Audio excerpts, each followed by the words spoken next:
Estado Nacional.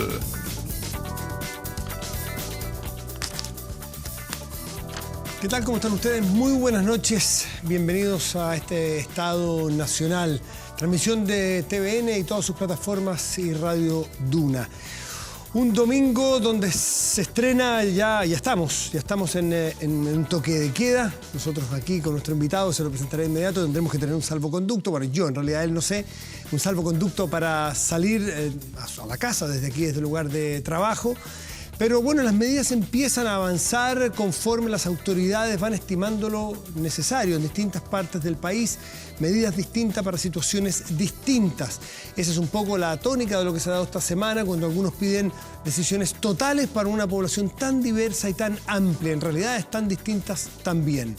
Así es que de inmediato presentamos a nuestro invitado, es el ministro del Interior, Gonzalo Blumen. Ministro, buenas noches, gracias por estar aquí. Matías, muy buenas noches. Bueno, está estrenándose de vuelta.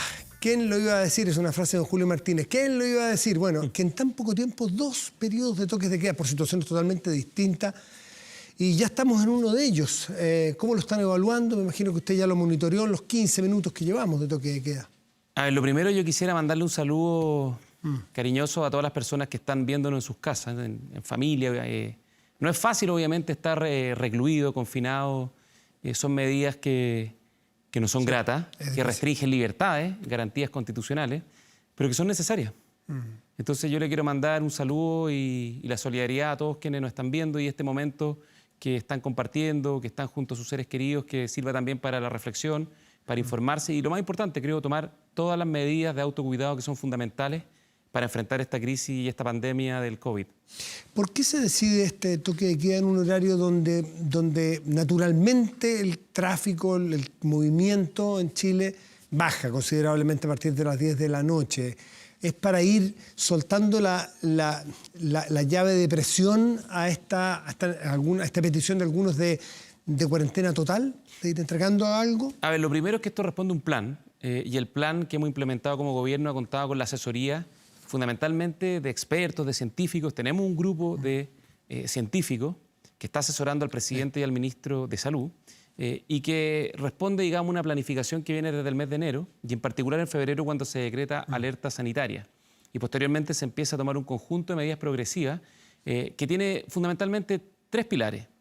El primero tiene que ver con la detección, el testeo de las personas que contraigan el coronavirus. Eso es clave y todas las estrategias en otros países que han resultado exitosas muestran que ese es fundamental, es central, y ahí está el caso de Corea del Sur. Lo segundo, el aislamiento o confinamiento de todas las personas que han contraído el COVID y que por otra parte también han tenido contacto con personas contagiadas. Y lo tercero ha sido preparar la red sanitaria, la red de salud, fundamentalmente las camas hospitalarias, las camas críticas, los ventiladores. ¿Cómo está eso? Yo conversaba ayer con un colega periodista español y yo le decía, bueno, nosotros estamos más atrás que España, venimos semanas más atrás, y da la impresión de que uno escucha a las autoridades sanitarias, le decía yo, de que la cosa va en un camino dentro de lo esperado, es grave, va a ser peor de lo que está hoy día de todas maneras. Y él me decía, bueno, lo que están viendo los españoles es muy angustioso, el problema no es cuántos, el problema es si vas a ser capaz que no se les vaya a venir todo encima a los hospitales. ¿Cuán preparados estamos? Por supuesto, y por eso todas las medidas tienen una lógica y una recomendación por parte de los expertos de la salud, porque por otra parte, en el invierno también enfrentamos otros virus, como por ejemplo la influenza, como por ejemplo el virus sincicial y otras enfermedades respiratorias. Por cierto, como gobierno hemos tomado las medidas precautorias, se ha expandido la red hospitalaria en cuanto a las camas, 5 hospitales anticipamos su apertura para tener más disponibilidad de camas hospitalarias. También se va a construir un hospital de campaña, de construcción acelerada, y se están abriendo otros espacios para poder dar atención a quienes contraigan el COVID. Pero en esto nunca va a haber una política más efectiva que las personas, tú, yo y todos los que nos están viendo, tomen las medidas de protección y autocuidado, porque finalmente no hay red que resista si las personas no actúan con responsabilidad. ¿Cuánto tienen pensado en el pic? Esto es una estimación, siempre debe tener un margen de error altísimo lo que pueda pasar. Pero ¿cuánto es el pic de hospitalizados que debiera tener nuestro país si sigue la curva como va? Yo prefiero ser muy cuidadoso en esa materia porque soy el ministro del Interior, no soy el ministro de Salud, y es la autoridad sanitaria la que se refiere a estas materias. Se ha hablado de proyecciones, del orden de en el PIC 100.000 personas que podrían estar contagiadas. Las tasas de hospitalización varían de país en país, no necesariamente son uniformes. Yo ahí prefiero ser muy responsable. Lo único que sí te puedo decir, Matías, es que de un primer momento el presidente, el ministro de Salud, se han asesorado, han contado con la mejor apoyo y consejo, fundamentalmente por parte de la autoridad sanitaria que tiene más conocimiento en esta materia que la Organización Mundial de la Salud, la OPS. Y desde ese punto de vista, los resguardos en cuanto a la red, en cuanto a los testeos y en cuanto a las reglas de confinamiento o distanciamiento social, las hemos venido implementando progresivamente y las vamos a seguir implementando en función de esta estrategia de cuarentena progresiva que se ha venido implementando, que tiene 4 fases y que estamos ya entrando a aquellas fases que son de mayor intensidad. La pregunta que probablemente muchos se hacen en su casa, quienes hoy día están pidiendo cuarentena total, es ¿por qué no? Y preguntarle a la máxima autoridad política del país, aunque no sea la sanitaria, ¿por qué no? ¿Cuáles son los frenos? ¿Cuáles son las recomendaciones de los expertos internacionales, los de la OPS aquí, o los números del propio ministerio que lo hacen pensar que no es bueno poner a partir de mañana, que es un lunes hábil, restricción total de circulación? Hay 2 razones fundamentales. La primera es que esa cuarentena total debe aplicarse en función de la realidad sanitaria y cuando sea lo más efectivo para esa realidad sanitaria. Porque también es cierto que implementar en el momento incorrecto en algo que uno tiene que asegurar que sea efectivo y que se puede prolongar por un periodo demasiado extenso de tiempo, finalmente puede hacer que la misma herramienta pierda efectividad.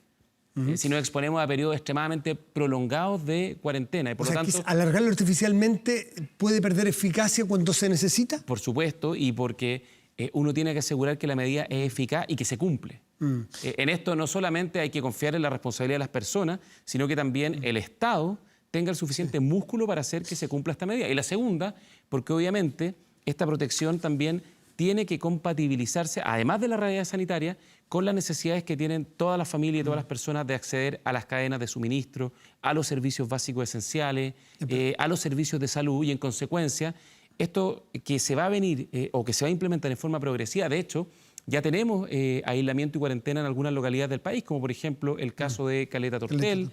Hemos puesto algunos cordones sanitarios, como el caso de Puerto Williams. Tenemos la situación de Isla de Pascua.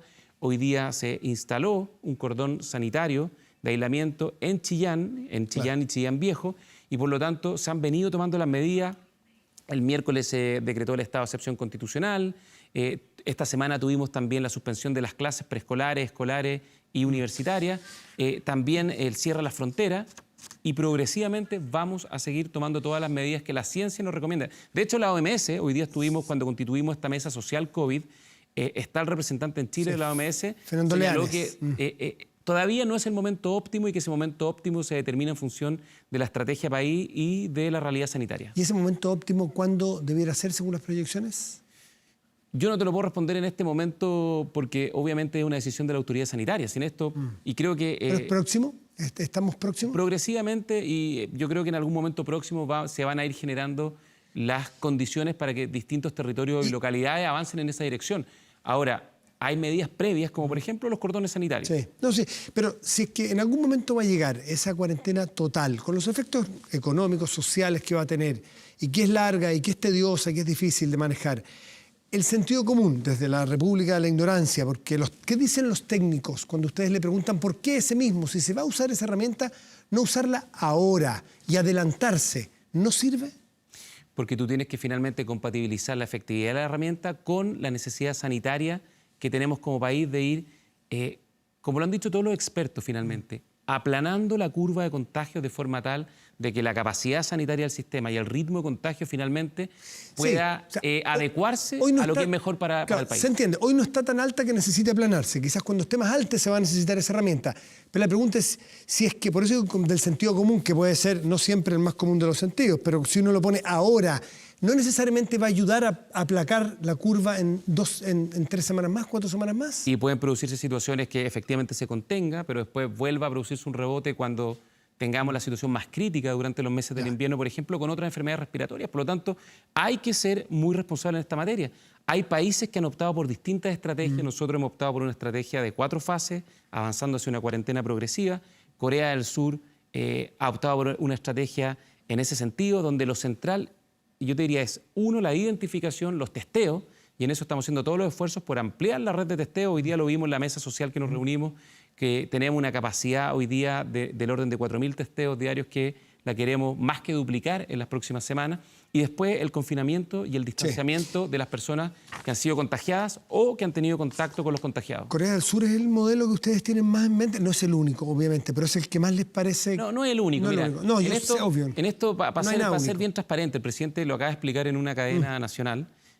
Tenemos un comité científico, tenemos a los expertos de la OMS y nosotros en esto no vamos a tener ningún tipo de tabú respecto a las medidas a adoptar. Es la ciencia la que manda y el criterio fundamental es proteger la salud y la vida de la población. El costo de este testeo, hay partes de 40, 60 mil pesos. Salió una carta en Mercurio de una clínica como la alemana que cobra nada más y explicaba al director médico por qué una consulta extra. ¿No debiera ser más a la mano, más gratuito, más cercano para todos? Bueno, es parte de lo que... Mira, hoy día tuvimos un hecho, yo creo, bien importante. Hoy día constituimos la Mesa Social COVID, que yo creo que es un hito de la máxima importancia. Y yo quiero aprovechar este espacio de agradecer la generosidad y la disposición de quienes asistieron a la reunión en esta mesa, donde se discutió ese tema y otros de los temas que tú has venido planteando recién. Asistió la presidenta del Colegio Médico y el expresidente del Colegio Médico, Enrique París, asistieron los rectores de la Chile y de la Universidad Católica, asistieron los alcaldes, el representante en Chile de la OMS, la ex ministra de Salud de la presidenta Bachelet, Carmen Castillo. Además del ministro de Salud, el ministro de Ciencia, muy importante, y yo como ministro del Interior. Y se planteó ese tema y se plantearon otros temas. Por cierto, hay que dar todas las facilidades. Y parte de la estrategia país consiste fundamentalmente en dar esas facilidades y, por otra parte, también tener la mayor masividad en los testeos y la identificación. Ese es el plan y tenemos que ir viendo cómo ir compatibilizando esa necesidad. Y posiblemente ese es uno de los temas que vamos a estudiar, cómo facilitar el acceso al testeo. ¿Se va a dar una gratuidad a lo mejor a esto? ¿Va a haber un subsidio, un bono especial, una partida especial? Porque es un desincentivo que alguien que a lo mejor está corto de plata, sobre todo en este periodo que vienen complicaciones, que le cueste 60, 70 mil pesos, redondeando entre consultas, lo que fuere, gente que a lo mejor se atiende en el sistema público, pero privado, pero no tiene los recursos de sobra. A lo mejor es un desincentivo ir a hacerse el test y es requete importante hacerse el test. Es verdad, Matías, es verdad. Hoy día hay gratuidad para los grupos más vulnerables de FONASA, pero que son la mayor parte de la población, y tenemos que darle más facilidades fundamentalmente a la clase media. Claro, yo en esto además soy respetuoso de mi colega ministro de Hacienda y, por cierto, el ministro de Salud, pero es un tema que se planteó hoy día en la mesa y que lo tenemos que estudiar. Se va a tratar. Sobre la presidenta del Colegio de Médicos, Isquia Siches, que estuvo primero reunida con el presidente, muy al principio, el presidente la convocó a través de Twitter, todo parecía muy bien, y de repente está a mitad de semana una declaración que dijo que este Ministerio de Salud actual que escondía las cifras, que había poca transparencia, algo histórico nunca antes visto de un Ministerio de Educación de Salud. Se fue muy en contra. ¿Habló usted con la presidenta del Colegio de Médicos antes de la reunión de hoy? Mira, hablamos antes, hablamos hoy día, no solo con ella, sino con mucha gente más. Esta semana partió con bastante debate y yo creo que con algo que quizás fue una polémica innecesaria respecto al tema de la suspensión de las clases. Mira, eso era algo que como gobierno nosotros lo teníamos planificado. Y se produjo ahí algún debate, alguna distancia respecto a la posición de los alcaldes y lo que venía proponiendo el gobierno, porque a nosotros nos interesaba, por ejemplo, hacer todo el proceso de vacunación de los 3 millones de estudiantes escolares que tenemos en el país en los colegios. Y finalmente optamos por adelantar eso y eso obviamente produjo alguna aglomeración y dificultad a inicios de la semana. También tuvimos algunos debates durante la semana respecto a otros temas, pero creo que lo central, y ese es el hito principal de este día, que lo recogió el presidente de la República en la cadena, que es que constituimos una mesa social de país para tener una voz, una mirada y finalmente lo más importante, una estrategia para enfrentar el COVID. Hoy día yo no quiero contar la intimidad de lo que discutimos, pero efectivamente hubo una suerte de mea culpa, de reconocimiento de responsabilidades compartidas de los distintos actores y todos tomamos el firme compromiso de actuar ante todo con una mirada país y con un sentido unido. Pero me imagino que en algún momento usted se reunió con la presidenta del Colegio Médico o habló por teléfono, porque cuando el país la escucha a ella con mucha vehemencia decir que este es el Ministerio de Salud, que históricamente que ha sido menos transparente en la entrega de información, de alguna manera la ciudadanía queda plop. Entonces, yo imagino que eso quedó aclarado. Se le entregó toda la información que ella pedía, ella quedó conforme con la información que tiene. Bueno, hoy día, de hecho, el ministro de Salud hizo una exposición larga donde mostró información, los detalles, los datos, que es muy importante para tomar decisiones basadas en la evidencia. Y yo me quiero quedar con la foto final y con lo que los mismos actores dijeron. Como lo dijo la presidenta del Colegio Médico, dijo, bueno, hoy, como el delantal, hay humo blanco y hemos definido tener una voz, una estrategia que al final del día, junto con las estrategias más científicas, tener unidad como país y actuar con responsabilidad, con una mirada, es finalmente el camino para salir adelante. Mira, y eso yo lo quiero valorar porque no es común que los distintos actores, mira lo que ha pasado en los últimos meses, los últimos 5 meses y quizás si nos remontamos más atrás también, en un país donde hay alta polarización, donde hay alta tensión, donde hay debates que son muchas veces muy ingratos y que la gente mira con distancia a sus representantes, a sus liderazgos políticos y sociales, porque no tenemos capacidad de ponernos de acuerdo. Que hoy día todos los actores, los rectores, el colegio médico, el gobierno, representantes del gobierno anterior y del actual gobierno se hayan puesto de acuerdo en la mesa y hayamos, tomado un acuerdo para constituir esta instancia que tiene como objetivo ser una instancia de diálogo, de colaboración y de coordinación para fortalecer el plan de acción país en materia de coronavirus. ¿Cuánta falta nos hacen esas 3 palabras? Diálogo, colaboración y coordinación. Y por eso yo reitero públicamente el agradecimiento a todos quienes asistieron. Ok, usted agradece a quienes participaron, a Ixchia Siches, a la exministra de Salud, en fin. Pero usted percibe en el ambiente nacional ese espíritu de unidad. ¿Usted siente que efectivamente Chile puede dar el ancho de ponerse detrás de la autoridad o teme todavía que, o ve en algunas fuerzas políticas que todavía hay algunos que van a mantener esa posición más distante y más dura de diálogo? Mira, yo creo que en términos generales, mayoritariamente, y eso a mí por lo menos como ministro del Interior me da satisfacción y confianza de cara a lo que viene, yo veo en general en los sectores políticos y sociales, los medios de comunicación también, bastante responsabilidad. De hecho, mira lo que pasó esta semana. ¿Usted ve responsabilidad en la oposición? Yo en general veo responsabilidad y unidad, salvo excepciones que creo que no tiene mayor sentido detenerse en ello. Esta semana tuvimos a lo menos 3 hitos centrales que fueron una prueba importante como país respecto a la actitud con que vamos a enfrentar esta pandemia que es tan compleja, que es muy difícil. Uno, la declaración de los estados de excepción. Creo que ahí hubo unidad total respecto a todos los sectores de que era necesario contar con la colaboración de las Fuerzas Armadas, a quienes yo aprovecho de agradecer por el apoyo y la participación que están teniendo. 2, el plan de acción o el plan económico que presentó el ministro Briones junto al presidente de la República para tener más recursos para la emergencia sanitaria, para también suplementar o cuidar los ingresos de los trabajadores y para apoyar a las pymes que están pasando un momento tan difícil. También hubo un apoyo transversal, creo yo, bastante cerrado, unitario, de todos los sectores de gobierno, de oposición, de la sociedad civil.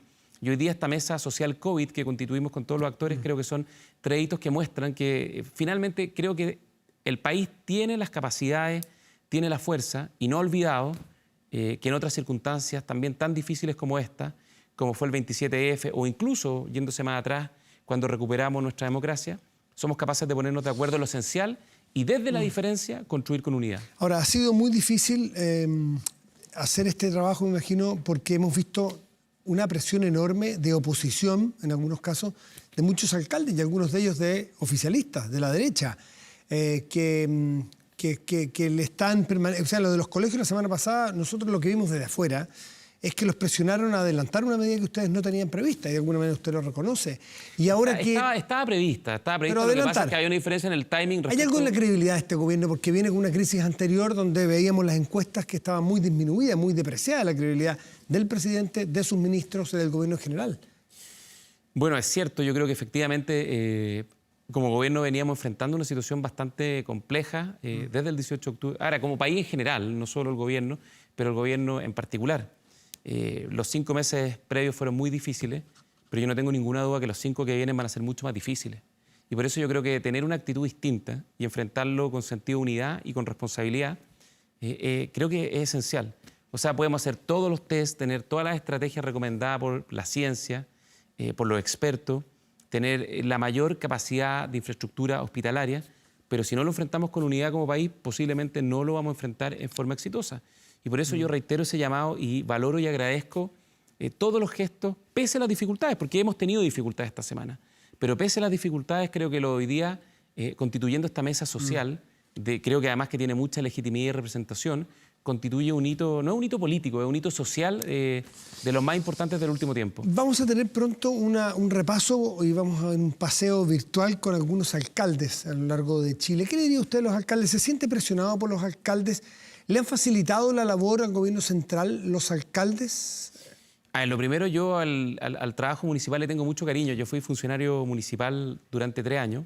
Partí mi vida profesional trabajando en un municipio y creo que la pega a los alcaldes es de las pegas más lindas en el mundo público, en el mundo del servicio público, porque los alcaldes están muy cerca de la gente y tienen contacto directo con la ciudadanía. Entonces ellos tienen un feeling, un feedback distinto y recogen lo que es el sentir ciudadano.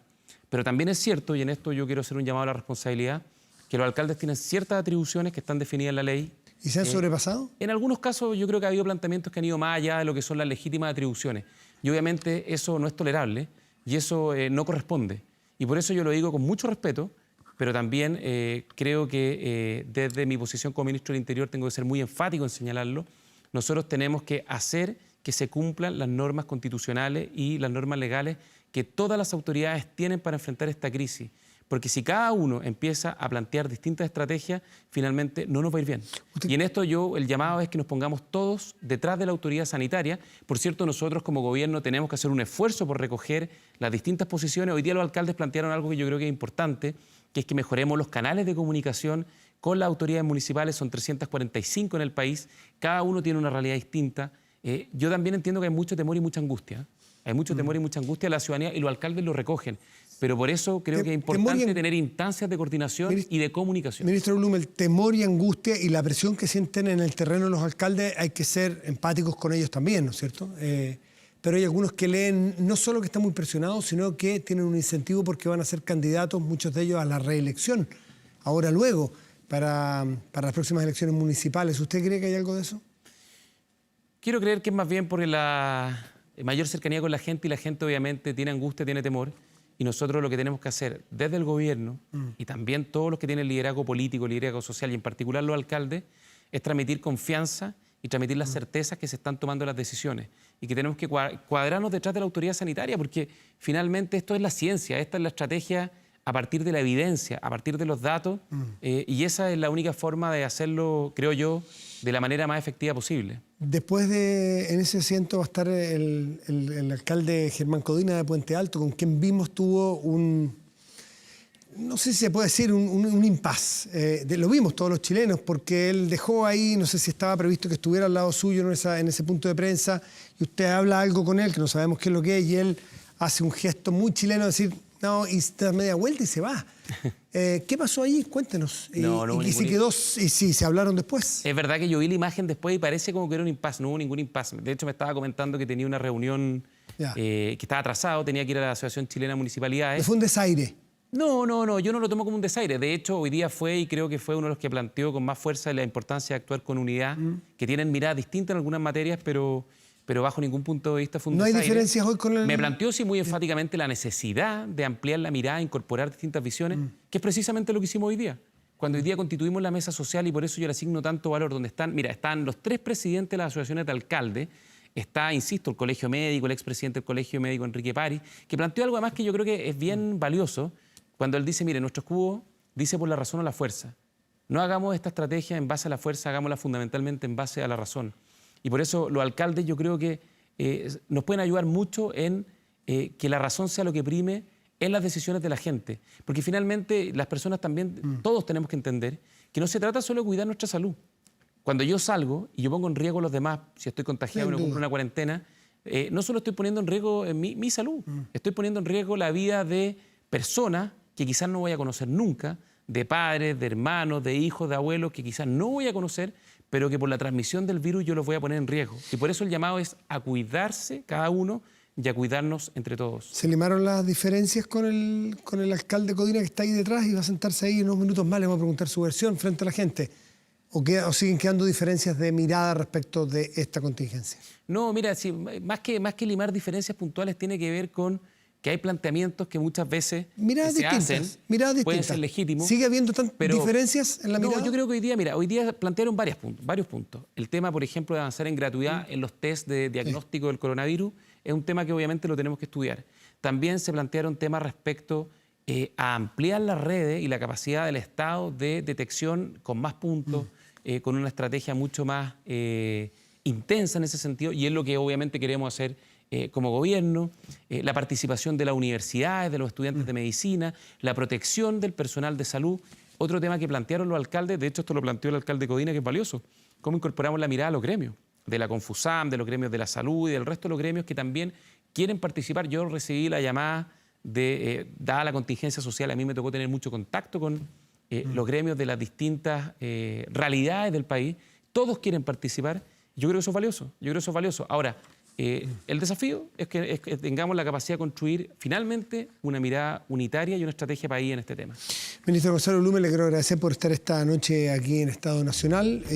Y bueno, se vienen tiempos sumamente difíciles para todos, así que, como decía la propia presidenta del Colegio Médico, Isquia Siches, si le va bien al gobierno, nos va bien a todos, porque este es un tema que aquí cada uno se arranca para su lado, vamos a salir derrotados, esto es todo junto, ministro. Matías, y si me permite Sí, 5 segundos más, esta semana hubo un hito que creo que también fue importante, como en esta mirada de mayor unidad nacional que presentamos el día lunes. Yo sé que está un poquito más en segundo plano dado la contingencia, la reforma Carabineros. Lo sé. Yo creo que también es un tema país, abordar esta reforma, que es una reforma postergada y que la tenemos que hoy día también impulsar, es un tema central porque los Carabineros son de todos los chilenos, no son de izquierda ni de derecha, ni del apruebo ni del rechazo, y tener una institución fortalecida es valioso, que sea eficaz y que sea legítima.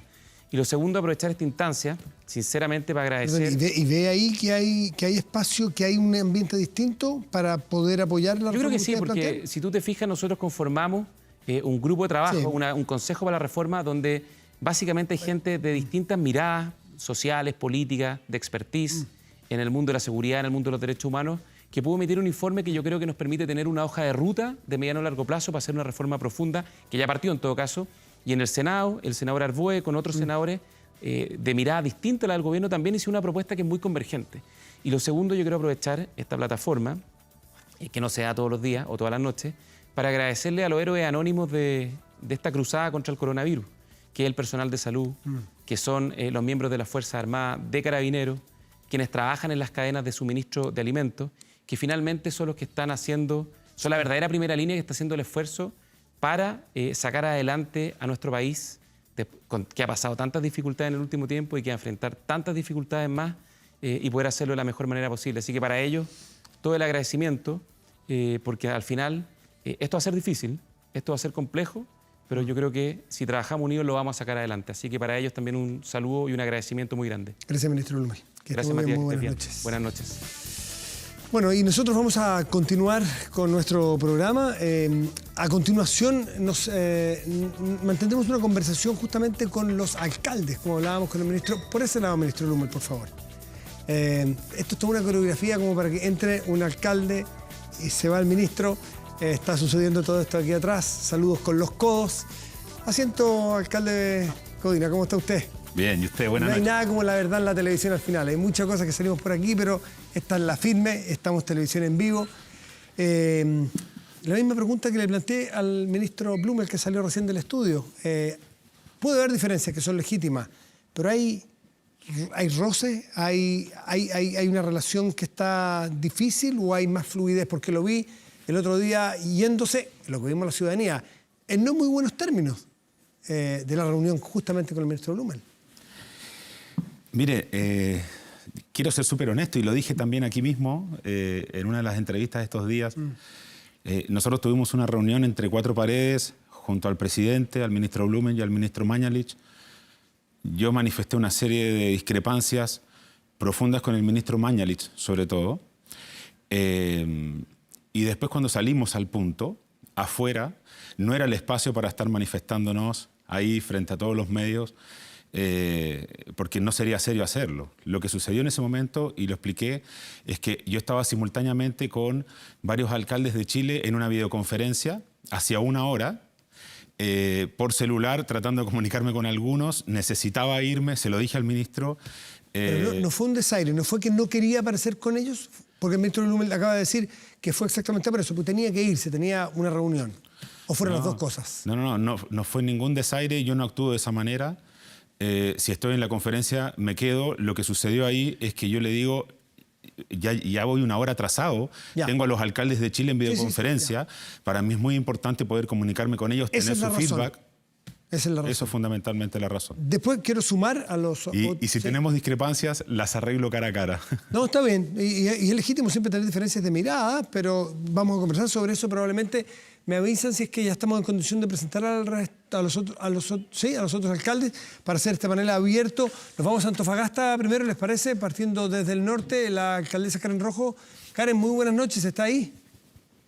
Hola Matías, muy buenas noches, muchas gracias por el contacto, aquí estamos. Gracias a ustedes de Antofagasta, alcaldesa, y el alcalde de Valparaíso, Jorge Sharp, lo veo ahí abajo. ¿Cómo está, alcalde? Hola Matías, buenas tardes, Germán, Karen, un gusto. Bueno, ahí con Hola, tres Matías. alcaldes de lugares tan distintos, ciudades muy grandes, son centros urbanos muy grandes los que ustedes tres tienen que liderar, Antofagasta, Valparaíso, Puente Alto. Escucharon al ministro Blumel, me gustaría saber si tienen algo que matizar. ¿Siguen insistiendo en que hay que hacer una cuarentena total ahora? Karen. Sí, Matías, bueno, primero valorar el gesto que ha tenido el ministro de enfatizar lo importante de trabajar en unión, de mejorar los canales de comunicación, porque justamente lo que ha fallado en estos últimos días es la comunicación, es la falta de transparencia en cuanto a los resultados que se han vivido, por ejemplo, aquí en la comuna de Antofagasta, que finalmente eso genera un pánico muy grande en la comunidad. Me tocó el caso de un profesional de la salud que le dio positivo y lamentablemente su rostro, una serie de casos que finalmente funaron a esta persona, y fue justamente por la falta de comunicación entre la autoridad sanitaria y el resto de las autoridades. Entonces creo que ese mea culpa que también se ha hecho por parte del gobierno, creo que es fundamental. Nosotros, los alcaldes y la alcaldesa, somos los primeros que estamos ahí frente a frente de cara a los vecinos, y es importante que también nos incluya las decisiones que el gobierno va a tomar. Por eso también quiero valorar esta mesa social multisectorial donde también están incluyendo los alcaldes. Jorge Sharp, de Valparaíso, ¿cuál es la mirada que tiene usted sobre la política que está adoptando el gobierno? Pienso que hoy día se dio un paso hacia adelante. Creo que hubiese sido bueno constituir este espacio hace varias semanas o días atrás. Ahora, es un paso positivo y lo importante no es solo caminar, sino que correr. Esta que va a ser una verdadera maratón. No tenemos muy claro cuánto va a durar la crisis sanitaria en nuestro país. Puede ser 3 meses, otros hablan de 1 año, incluso un poco más. Entonces va a ser indispensable reorganizar el país, reorganizar las ciudades, reorganizar las prioridades nacionales, regionales y locales en función de esta crisis. Creo que la política de Estado efectivamente tiene que ser en estas materias unificada y tiene que no solamente contemplar las variables vinculadas a cómo controlamos efectivamente el avance del virus. Tenemos que hacer el avance lo más lento posible. Creo que hay una variable social muy importante. El coronavirus no puede significar más desigualdad para precisamente los sectores sociales, las ciudades que precisamente tienen una condición preexistente de desigualdad. Entonces, creo que hay 2 variables. Está la variable de salud pública, sanitaria, pero también está la variable social. Sin duda. Germán Codina, y aquí la pregunta para los tres, me gustaría que fueran ahí contestándola. ¿Siguen pensando que, si de ustedes dependiera hoy, aplicarían cuarentena total en el territorio nacional, como lo han hecho Argentina, como lo ha hecho Perú, no sé, pero exactamente, como vimos lo de Argentina? ¿O quedan satisfechos con esta cuarentena progresiva que ha anunciado el presidente de la República? Germán Codina. Si de usted dependiera hoy. Primero quiero valorar el espacio que se generó hoy día, que fue una respuesta a justamente la solicitud que hicimos desde la Asociación Chilena de Municipalidades.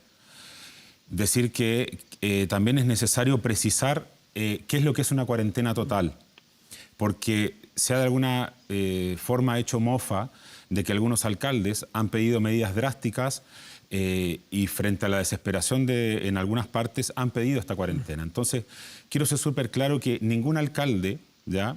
En su sano juicio va a pedir una cuarentena que signifique también cerrar supermercados, dejar desprovistos los servicios básicos como agua, electricidad, etc. Entonces, cuarentena total parece que generó alergia en algunas personas porque se entiende desde lo legal y desde lo técnico como cerrar absolutamente todo, ¿ya? Y que la gente se vaya a su casa y resista como pueda. Nadie en su sano juicio en este país pide eso. No, pero el caso argentino no es cerrar todo. Hay farmacias abiertas, hay locales para comprar comida abiertos. ¿A usted le parece que ese es el estándar que hoy día debería aplicarse en nuestro país? ¿O intentar tener por ahora algunos centros productivos abiertos? En fin. Para mí es importante que se entienda que en esta mesa COVID que se acaba de formar, justamente espero que se conversen a fondo estos asuntos. Yo soy partidario, y esto es ya en lo personal, de tomar todas las medidas, y si eso le vamos a llamar cuarentena total, pero garantizando el abastecimiento, la cadena de producción, los servicios básicos, que la gente tampoco finalmente quede desprovista de algún tipo de apoyo o subsidio del Estado o ingreso, pudiendo tener ese ingreso. Porque lo más importante aquí también es que, por ejemplo, hay mucho trabajador independiente que puede perder todo el esfuerzo de años. Hay gente que, si el banco no traspasa para el vencimiento del crédito, las cuotas, porque usted ve hoy día diferencias entre bancos. Ve el Banco de Chile que dice lo traspaso al final. Sin embargo, ve el Santander que le dice a la gente vengan a renegociar. Son realidades distintas. La gente no está en condiciones de ir a renegociar hoy día con un banco. Los bancos todos tienen que adoptar la misma medida de protección a sus clientes y traspasar a finales del vencimiento. Otra cosa que creo que es importante tiene que ver con las AFP. Los fondos de AFP han perdido cuantiosos recursos.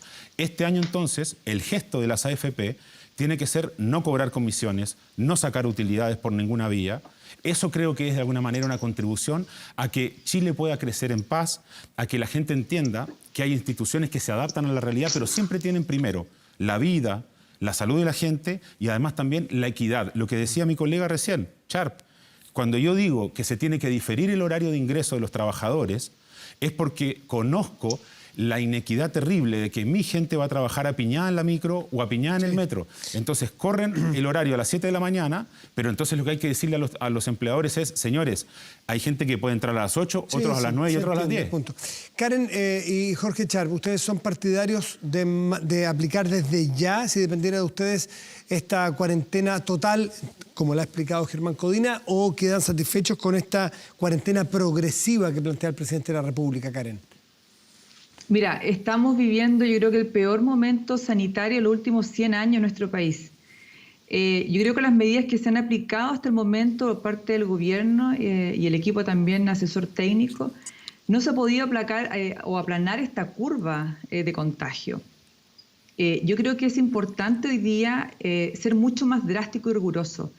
Lo que nos ha pasado ha demostrado que no existe hoy día solidaridad. Quizás para la alcancía, para actividades como la Teletón, somos muy solidarios, pero cuando se tratan de gestos como esto, donde todas las autoridades locales, provinciales, regionales y también nacionales, hemos sido súper enfáticos en señalar de que la única forma de detener hoy día el contagio es a través de la aislación y no resulta, es evidente que tiene que existir un hecho mucho más drástico. Y yo también lo quiero decir en mi calidad de alcaldesa y profesional de la salud. Yo soy químico farmacéutico, doctora en farmacia, y está demostrado que cuando no existen remedio, cura para ciertas enfermedades cuando son de este tipo, la mejor fórmula es a través de la aislación. Es evidente que aquí hay un grupo que va a salir perdiendo, pero a la larga se va a agradecer este gesto de prohibir hoy día que la comunidad tenga contacto con personas. Hoy día en la comuna de Antofagasta hemos tenido contagios que perfectamente se pudieron haber evitado. Y hoy día tengo decenas, pero decenas, casi llegar a la centena, de casos sospechosos. Y más todavía en mi región, que cuesta tanto por el trayecto, que rápidamente confirmen estos test. Nos estamos demorando días, hasta semanas, en que puedan confirmar los casos.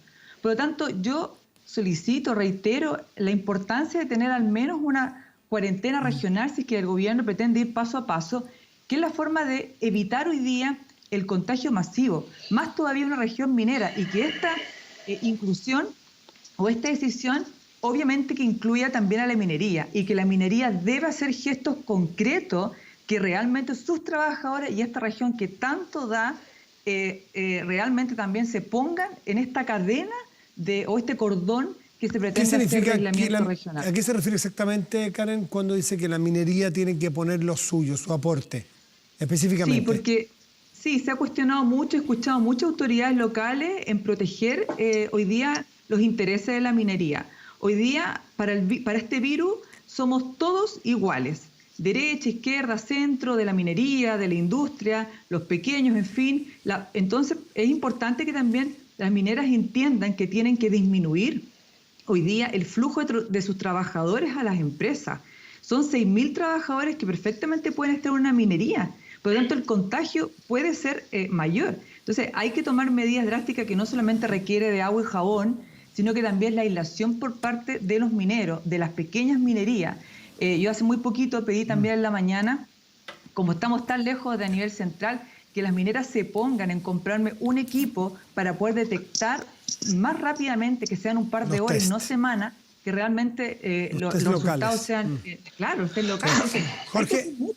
Jorge Char, de Valparaíso. Sí, a ver, la pregunta a mí me original, parece que es un... si dependiera de usted. Entiendo la pregunta, sí. A mí me parece de que hablar de cuarentena progresiva, cuarentena total, creo que lo importante son las medidas que se vayan tomando. Y desde la perspectiva epidemiológica, quiero poner un solo ejemplo. ¿Cómo hemos definido nosotros en el decreto que ha dictado la municipalidad para definir cuarentena a la cuarentena? Como la reducción al máximo de la vida en la ciudad sin suprimir necesariamente la vida económica y social más esencial de nuestra comuna. Entonces, medidas muy concretas que creo que ya no se tomaron. Y hago esto no con el afán de seguir criticando, sino que de observar de que esto no vuelva a pasar. El 21 de marzo, el día viernes, salió un montón de gente de la región metropolitana hacia la región de Valparaíso, hacia el norte, hacia el sur del país. La autoridad sanitaria no actuó con la urgencia y la oportunidad de vida. Se debería derechamente al aumentar exponencialmente el número de casos en la región metropolitana, haberse cerrado la Ruta 68 o cerrado la Ruta 78. ¿Qué pasó? ¿Por qué no se hizo? La ciudadanía, tanto en Valparaíso como en San Antonio, algunos grupos se organizaron para poder cortar las rutas o al menos impedir por vías de hecho el traslado de personas. Uno puede entender ese tipo de acciones, pero si el Estado actúa lento, puede propiciar y dar espacio a ese tipo de acciones y las rutas se tienen que mantener abiertas para cuestiones extremadamente esenciales. Entonces, cuando nosotros solicitamos instalar un punto de salud preventiva en la Ruta 68, la Autoridad Sanitaria Regional ni siquiera nos contestó el teléfono. Jorge, entonces, pero cuando... aquí a los tres también para ir conversando. Cuando escuchamos aquí al encargado de la OPS, Fernando Leanes, de la OPS en Chile, representante de OPS y OMS en Chile, y dice que Chile ha estado a la vanguardia, lo dice él, que es una autoridad sanitaria internacional, radicada en Chile, ni siquiera es chileno, dice que Chile ha estado a la vanguardia en las distintas fases, en la pesquisa, en los test, y sostiene que no es el momento para un cierre mayor, porque, entre otras cosas, ni siquiera pensando en el daño económico que pueda producirse, porque no es eficiente hacerlo ahora. Y el ministro Blumel también acaba de decir que puede terminar siendo no eficiente si se alarga mucho este parón de la actividad y todas nuestras casas. ¿Qué le responde? Porque es lo que dicen los técnicos epidemiológicos. No sé muy bien a qué se refieren cuando tú señalas, Matías, esta idea de la eficiencia. Creo que estamos a poco de perder la trazabilidad. O sea, el hecho que haya salido miles de personas de la región metropolitana a la región de Valparaíso, el territorio que más infecciones tiene, fue una decisión tardía. Vuelvo a insistir, menciona esto para que esto no vuelva a tener lugar. Pero eso es puntual, Jorge. Entiendo que eso es puntual en lo general. Es decir, pero salieron miles de personas y la medida que tuvo que anunciar hoy día el ministro de Salud fue pedir a la gente que vuelva. Claro. Entonces, si hubiésemos establecido, ojo, y esto no te estoy diciendo que se haya paralizado la región de Valparaíso, estoy diciendo que se hubiese establecido un control sanitario estricto, como se ha hecho en otros territorios. Claro, pero control sanitario a los que hicieron eso, que puede ser un potencial daño. En la Ruta 68. Claro. Eso, pero es un control sanitario puntual. Incluso estábamos en estado de excepción constitucional, habían facultades para poder haber actuado de manera mucho más estricta. Ahora, yo tengo una diferencia sí con algunas afirmaciones cuando se señala de que el COVID nos va a afectar a todos por igual. O sea, nos puede infectar, porque somos seres humanos todos, a todos por igual, pero va a afectar de forma distinta a la gente. Y vuelvo a insistir, la variable determinante va a ser la desigualdad. Entonces, y la desigualdad tiene rostro de seres humanos. Las personas mayores, por ejemplo, en Valparaíso, son casi 29.000 adultos mayores que viven bajo el 60% más pobre. Estamos hablando de los migrantes que no tienen redes de protección, las mujeres jóvenes, sí, particularmente jefas de hogar. Estamos hablando de un amplio sector de clase media que vive del comercio o de los emprendimientos. Entonces, ¿qué es lo que nosotros estamos proponiendo? Por eso nosotros hablamos de cuarentena social. Hay que construir una red de protección que permita precisamente garantizar condiciones de vida digna a todas y todos. Sí, ¿para qué? Para que el COVID-19, y termino con esto, no genere más pobreza. Por supuesto, no genere más desigualdad. Sí, eso sin duda. Germán, sobre la evidencia, lo que dice el doctor Leanes, por ejemplo, y sobre alguna evidencia científica de que este no es el momento, que en algún momento probablemente va a llegar una cuarentena más generalizada y que ahora podría ser poco eficiente. Frente a esa evidencia científica, ¿qué contesta usted que tiene que estar a cargo de una comuna completa? Bueno, lo que pasa es que claramente cuando los médicos y especialistas internacionales incluso están dando una opinión, creo que es importante considerarla. Sin embargo, lo que a mí me preocupa es que vamos 72 horas atrasados. Cuando uno ve que el ministro Mañalich está dando una información con relación a la cantidad de contagiados en nuestro país, sabe que se está demorando 72 horas en tener esos resultados. Entonces, el problema está avanzando más rápido. Nosotros lo estamos viendo en el territorio y por eso también hemos visto que algunos alcaldes tratan de anteponer decisiones. Pero miren, más allá de eso, incluso creo que hay decisiones que son previas, que hoy día no se están implementando y es necesario implementar. Por ejemplo. Primero, el control de precios. Es algo que todavía no entiendo por qué, si se decretó estado de catástrofe, no se ha implementado a nivel país para que la gente no siga subiendo el precio incluso de los alimentos en los supermercados o medicamentos en farmacias, mascarillas, alcohol gel, cuando todavía no hay un problema de la cadena supuestamente de producción en nuestro país, porque todavía no se ha visto afectada. Entonces, ese alza de precios no tiene justificación. Segundo, hay que aumentar la cantidad de test que se hacen diariamente.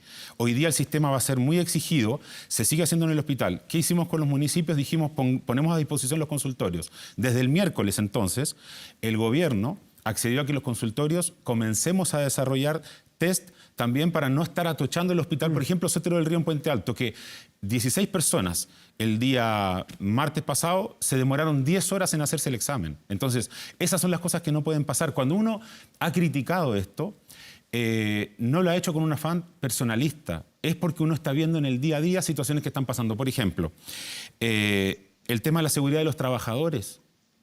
Hoy día vemos que ya está sucediendo en algunos centros de salud que se están cuarentenando o enfermeros o médicos, producto de que no tienen los insumos necesarios, los implementos necesarios para protegerse ellos mismos. Entonces, si hay algo que el sistema debiera asegurar, es que quien va a prestar la atención de salud esté adecuadamente protegido. Entonces, pero tampoco quiero, por otro lado, generar pánico. O sea, aquí tenemos, y me saco el sombrero y quiero agradecerle a los trabajadores de la salud, decirles que, como dijo recién el ministro Blumel, yo planteé en la reunión COVID hoy día social la necesidad de que los gremios se incorporaran, porque ellos están en la trinchera día a día viendo lo que está pasando. Entonces, ¿qué mejor que estar con esas personas para que nos indiquen qué podemos hacer mejor? Entonces, no se trata de sentarse a criticar a nadie, se trata de sentarse a decirle a alguien, ya que no tienes ojos ahí y yo los tengo, quiero ponerte esa información a disposición. Es lo único que estamos haciendo los alcaldes. Karen, ¿qué medidas se ven más urgentes de allá de Antofagasta? Y si toma la propuesta que esbozó aquí el ministro Blumel de trabajar sobre una posible gratuidad en estos exámenes o en estos testeos del COVID. Mira, en primer lugar, Matías, ahí señalar la opinión que tiene un integrante de la OPS. Yo creo que es fundamental también tener una mirada a nivel internacional, porque lo que hoy día nos está pasando a países del continente europeo ya les pasó. Y de verdad que es... yo creo que genera también un clamor ciudadano cuando uno escucha a personas de Italia, donde están muriendo 700 al día, y de los que quedan vivos manifiesta lo importante de tener una medida de aislación. Entonces, yo espero que en esta mesa, donde están participando, además de autoridades, también puedan considerar la opinión de un equipo técnico que justamente pertenezca a la atención primaria y secundaria. Porque nosotros tenemos una realidad completamente distinta a la que tiene también Europa desde el punto de vista sanitario. Como se ha dicho también, no contamos con todos los implementos. Aquí en la región de Antofagasta, por ejemplo, solamente disponemos de no más de 30 camas UCI. Muchas camas podemos tener. Ha habido plan, pero que mire, tenga esto es preparado interesante. con UCI. Sí, Karen, es que aquí el ministro Blumel planteó que hace un tiempo se viene trabajando en multiplicar, en ampliar, en prepararse por una contingencia o en el pic del brote de la epidemia aquí en Santiago. ¿Ese tipo de contingencia se preparó con tiempo en las regiones, en Antofagasta, Valparaíso, que ustedes representan, o esta decisión ustedes la ven muy centralista todavía? Claro, a mí yo que vivo en las regiones, por supuesto, son decisiones todavía muy centralistas. Entonces nosotros comunalmente hemos tenido que incluso llevar, digamos, la batuta de las decisiones sanitarias, de desinfectar los espacios públicos con recursos municipales, empezar a comprar productos que estén dentro de normativa y empezar a limpiar las calles, veredas, juego infantil, las máquinas de ejercicio. Instalamos también lavamanos públicos para que la gente gratuitamente se lave las manos con agua y con jabón. Hemos tenido que contratar con platas de la municipalidad más profesionales para poder vacunar en los domicilios. Entonces creo que los alcaldes y las alcaldesas hemos dado hartas demostraciones de voluntad sin el ánimo de criticar, pero sí lo que nos falta todavía es que escuchen a las autoridades locales, que nosotros tenemos ideas que no las tiramos por un afán populista, sino que para poder demostrar que somos tan diversos en este país, somos tan diversos, que es importante que las realidades locales también la puedan asumir con decisiones locales. Nosotros somos 500.000 de habitantes solo en la comuna de Antofagasta. ¿Qué pasa con Calama? ¿Qué pasa con Tocopilla? Que no tienen la posibilidad de hablar. Bueno, hablamos también por ello. Una región minera por excelencia, una región donde pasa mucha gente flotante. Entonces, es importante que esas medidas también que se pretenden hacer a nivel nacional tengan sentido en las regiones. De lo contrario, vamos a empezar a aparecer, como te digo, más fallecidos porque no tenemos la infraestructura sanitaria a disposición. Jorge Char, y en Valparaíso se empezó con el tiempo adecuado, cómo se partió que en Santiago, según ha informado la autoridad central, empezaron a tener relación con ustedes en el trabajo en enero cuando se empezó aquí en Santiago, o ustedes sienten, o al menos lo que ustedes sienten en Valparaíso, que lo fueron dejando de lado. ¿Se sienten incorporados desde el inicio?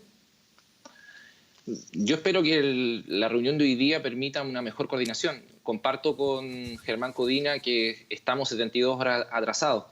Creo que la pregunta que hay que hacerse y las medidas que esperamos hoy día tienen que ver epidemiológicamente con una idea, cómo reducimos al máximo el desarrollo y el avance del virus por todo el país y en particular en las comunas que nos toca gobernar.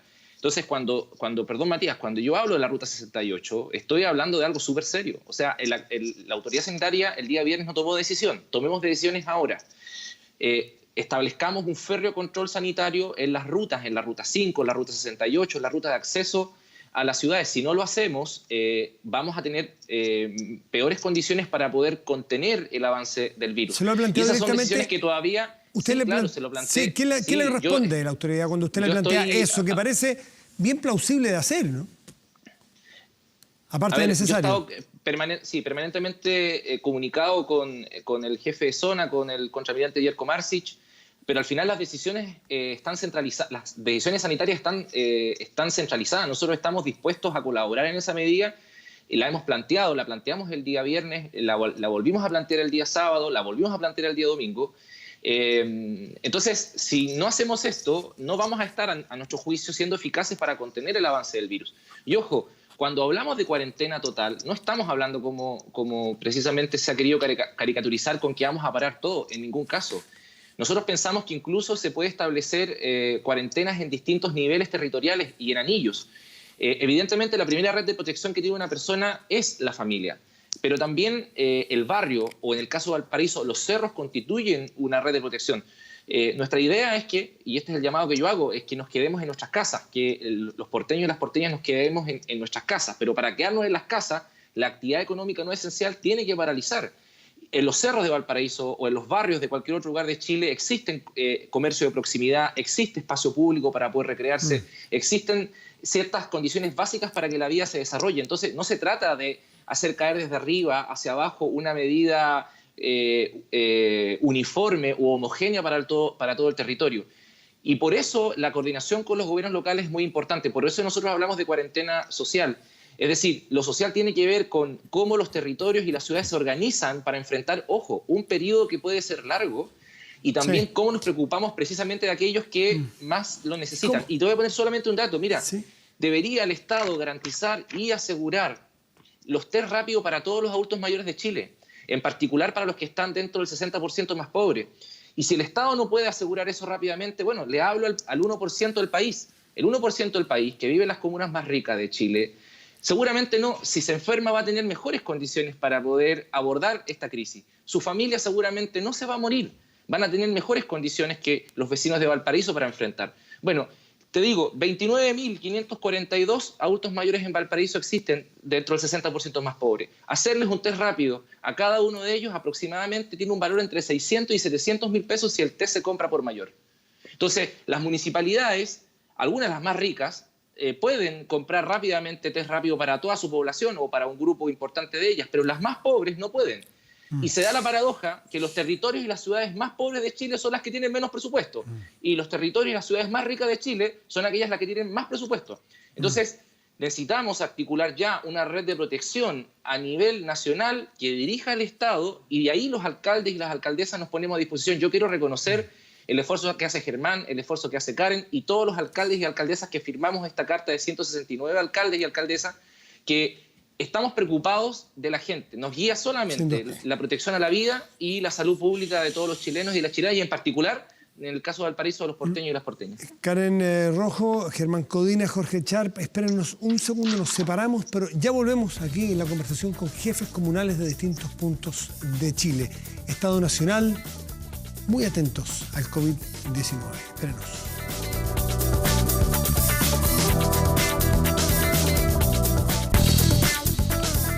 Estamos de vuelta aquí en Estado Nacional con tres alcaldes, el de Puente Alto, la alcaldesa de Antofagasta y el alcalde de Valparaíso.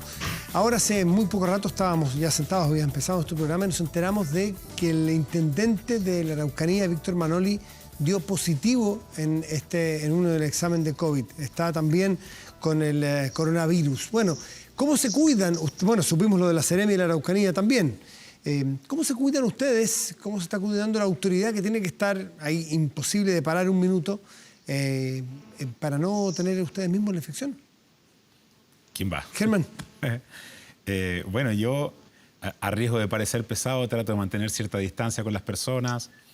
Me lavo permanentemente las manos, ando con el alcohol gel, etc. Pero hablando del intendente de la Araucanía, creo que hay otro tema que se soslayó y que es muy importante abordarlo. Si los adultos mayores son el grupo que tiene mayor riesgo, otra de las cosas que desde los municipios hemos planteado es una, y aquí hago un llamado a todos los alcaldes que están observando, porque hay varios que me han escrito en este rato, nos comprometimos a buscar la manera de ir a vacunar a domicilio a los mayores de 80 años. Es importante no someterlos al riesgo de estar en un consultorio, en una fila esperando la vacunación. En segundo lugar, hoy día Fontaine sacaba una carta en el diario en que hablaba de la posibilidad de hacer una cuarentena total restringida a los adultos mayores. Ahí también hay algo que tal vez la autoridad sanitaria debiera evaluar con atención. Sobre todo porque muchas veces los adultos mayores, excepto aquellos que están solos, tienen grupos familiares, viven con familia y ellos pueden surtir, pueden ir al supermercado, pueden hacer cosas por ellos. Entonces, el ideal ¿cuál es? Tratar de que ellos no estén sometidos al contagio, pero también hay que reconocer algo sociológico que pasa en nuestro país, Matías, y es que somos muy indisciplinados, por idiosincrasia latina debe ser. Somos muy indisciplinados. Cuando, por ejemplo, le decían a la gente, quédense en la casa, muchos se fueron a la playa. Yo lo encuentro casi una agresión con otros chilenos que su ciudad estaba limpia, sin virus, Llegan los santiaguinos, le sacan las cosas del supermercado, más encima llevan el riesgo del contagio. Entonces también aquí hay que llamar a un comportamiento ético, y por eso los alcaldes hemos dicho que también creemos necesario intervenir la región metropolitana. Póngale el nombre que quiera, cuarentena, cordón sanitario, pero no puede ser que los santiaguinos no entiendan que si aquí se radica la enfermedad, es nuestra responsabilidad encapsularla y vencerla. Jorge Char, ¿cómo lo están haciendo ustedes puntualmente después de saber lo que le pasa al intendente, a la Seremi de la Araucanía, que están con la infección del coronavirus? Antes de contestar, Matías, querría hacer una corrección. El test para 29.542 adultos mayores que están dentro del 60% más pobre cuesta entre 600 y 700 millones de pesos. Había hablado de 600 y 700 mil pesos. Y parecía Entonces, claro. Ese es el llamado que yo hago al 1% del país a dejar la caridad y a actuar con justicia social, que en este caso tiene cara de salud pública. Ahora, yendo a la pregunta que tú señalas, nosotros desde muy temprano tomamos un conjunto de medidas para proteger a los funcionarios municipales, tanto de la corporación municipal como de la municipalidad. Hoy día todas las funciones administrativas o el grueso de las mismas se realiza por la modalidad teletrabajo. Se mantienen las funciones operativas porque los municipios realizamos labores fundamentales vinculados a los servicios de aseo o el suministro de agua potable. En el caso de Valparaíso, a los campamentos. 5.000 personas dependen de los caminos aljibes municipales. Esos territorios están en peores condiciones que quizás Las Condes, La Reina o Providencia para poder abordar lo que estamos enfrentando. Por eso hay que actuar con audacia, pero con también sentido de urgencia y mucha determinación. ¿Cuál es la mejor forma de poder, por ejemplo, colaborar y ayudar con precisamente los funcionarios públicos, en particular los municipales, a los cuales les mando un gran saludo a los de Valparaíso, en esta crisis? Bueno, quedándose en la casa, teniendo una actitud responsable respecto al manejo de los residuos, en definitiva, dividiendo en base a políticas de reciclaje familiares, de tal manera que la labor de los funcionarios del aseo sea mucho más fácil. En la medida que vayamos paralizando las ciudades, eso es lo que hemos planteado los alcaldes, sin suprimir completamente toda forma de vida social y económica, por favor. O sea, estamos hablando de actuar con criterio, pero con sentido de urgencia. Vamos a poder proteger mejor a los funcionarios públicos y en particular a los funcionarios municipales y los de la salud pública, que han jugado un rol muy, muy importante, clave para poder, por ejemplo, en Valparaíso vacunar casi a 45.000 personas, para evitar los riesgos de contagio. Entonces, hay que actuar con más urgencia y no tenerle miedo a las medidas drásticas como es, por ejemplo, el cierre de las rutas, salvo para razones sanitarias, de abastecimiento y de otra índole que permitan que el país siga funcionando. Hay que actuar con convicción. Karen Rojo, ¿qué están haciendo ustedes ahí? Sí, bueno, es bien difícil garantizar para cualquier autoridad que estamos en terreno y aquellos que están siempre cara a cara con la ciudadanía, no contagiarse. Agradecer también públicamente a todos los funcionarios de la Municipalidad de Antofagasta que jamás se han negado a atender público, incluso ellos mismos educando a la comunidad, utilizando la mascarilla, disponiendo alcohol gel. O sea, hay una coordinación muy estrecha entre los mismos funcionarios y eso para nosotros al menos es un tremendo aliciente porque el trabajo que realiza al menos la municipalidad no se ha podido cortar gracias a la entrega que ha tenido funcionarios. Lo mismo pasa en la atención primaria. Una entrega profunda y hay que tener harto cuidado también con el equipo de atención primaria de todo Chile, porque es la primera línea, ¿no es cierto?, en atender a todos los usuarios que llegan enfermos. Por lo tanto, lo que no nos puede pasar es que empiece a disminuir la atención primaria y secundaria, porque justamente no se están tomando estas medidas de prevención donde muchos de los hemos hecho. Hay que tomar medidas de prevención, el aislamiento es una de ellas. Así que aprovecho también de agradecer a los funcionarios de atención primaria, que hay que tomar medidas al respecto, mascarilla, guantes, en fin. Karen Rojo, Jorge Char, de Antofagasta y Valparaíso, les quiero agradecer este contacto y bueno, y mucha suerte en lo que viene, también ustedes liderando allí la acción desde el sector público. No alcanzo a leerlo, Jorge Char, para ver si lo pone bien, porque más arriba, yo no alcanzo a leer. Más arriba. De verdad que no alcanzo a leer el cartel. Valpo nos cuidamos, yo no alcanzo a leer para ser franco. En Valpo, nos cuidamos. Nos cuidamos. Gracias Karen, gracias Jorge, muy buenas noches a los dos. Chao, colegas, buenas Que noches. esté muy bien. Mati, una cosa chiquita. Chao, Germán, un gustazo. ¿Sí, Karen?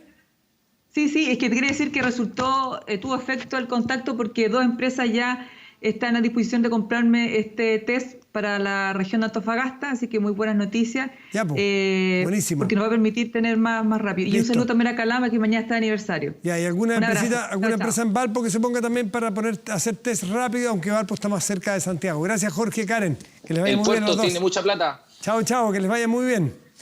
Chao. Germán, antes de despedirnos, tú formas parte de esta mesa, ¿no es cierto? Esta mesa social del COVID que se junta martes y viernes. Así quedó, ¿no? Así quedó establecido, ¿se van a juntar martes y viernes? Nos vamos a juntar los días martes y viernes. ¿Qué quedó en pauta para este martes?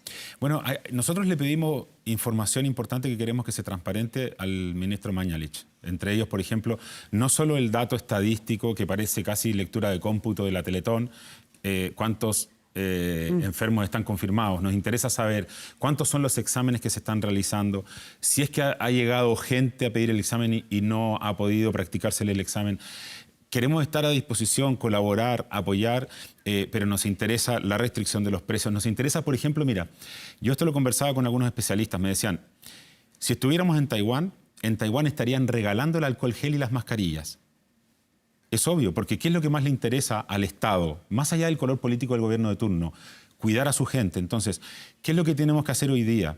No solo el control de precios, si va a haber conductas abusivas, entonces hay autoridad con el estado de catástrofe para hacerse de esas mascarillas, de ese alcohol gel y, por ejemplo, que no falten los consultorios o que no falten los hospitales, porque nos vamos a enfrentar en un momento... ¿Te puedo preguntar como alcalde oficialista, ¿tú te has sentido conforme o defraudado con la acción del gobierno en general en el manejo de esta crisis? Bueno, yo creo que la gente puede leer todo lo que yo he dicho durante estos días. Dime tú. Lo que pasa es que estamos tratando de construir un espacio... Mira, pero te noto más bien defraudado, más bien crítico que aprobando la gestión. Lo que pasa es que me gustaría que se entienda que los alcaldes, de alguna manera, hemos tratado de empujar que se tomen decisiones más concretas, porque... Cuando uno conoce, mira, ¿cuál es la particularidad de un alcalde? Que no solo maneja colegios, ¿ya? No solo maneja los servicios centrales, también manejas consultorios y conoces por defecto cómo funcionan los hospitales.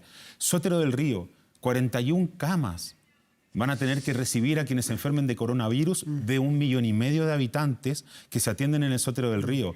Entonces, solo digo... más recursos para esto y también hay que sacarse los dogmas económicos. Este es el momento en que el gobierno y el presidente de la República tiene que estar por sobre las ideologías. Entonces, hay defectos del mercado. Se produce pánico, suben los precios. Intervengan los precios. ¿Por qué esperamos? Germán Codina, muchas gracias por estar aquí esta noche. A ustedes muchas gracias. Que te vaya muy Buenas bien. noches. Bueno, y esta crisis es tan compleja, es tan multifactorial, es sanitaria, pero también es social, también es económica. Y por ende puede terminar siendo también política, sin lugar a dudas, en muchas partes del mundo.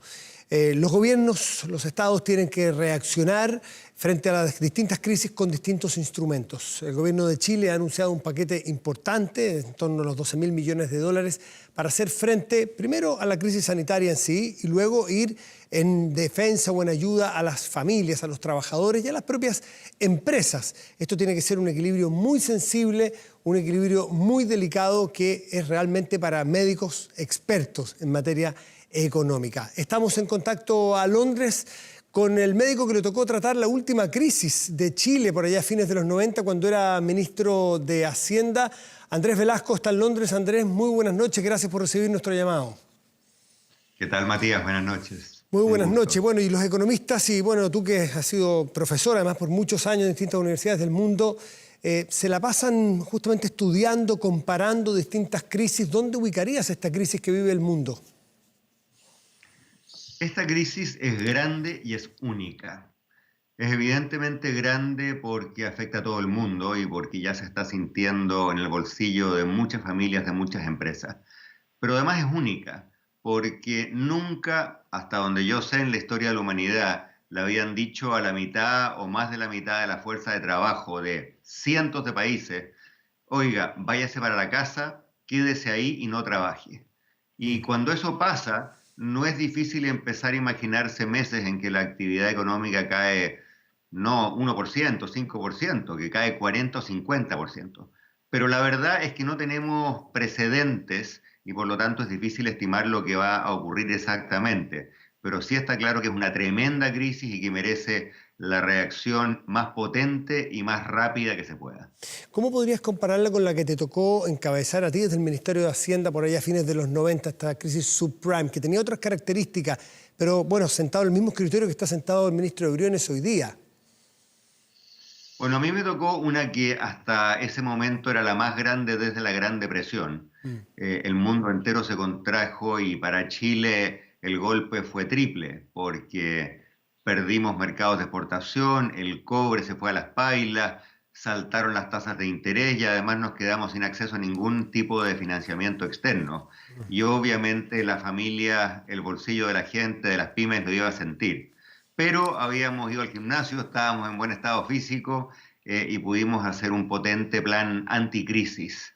Y por lo tanto, lo que en otros países como España duró años, en Chile duró 6 meses más o menos y salimos bastante, creo, bien parados. Ahora, esa crisis era una crisis financiera. El gran golpe inicial vino de los sistemas financieros de Estados Unidos y Europa. Y por lo tanto, curándose el aspecto financiero del problema, el resto más o menos primero se contenía y después se arreglaba.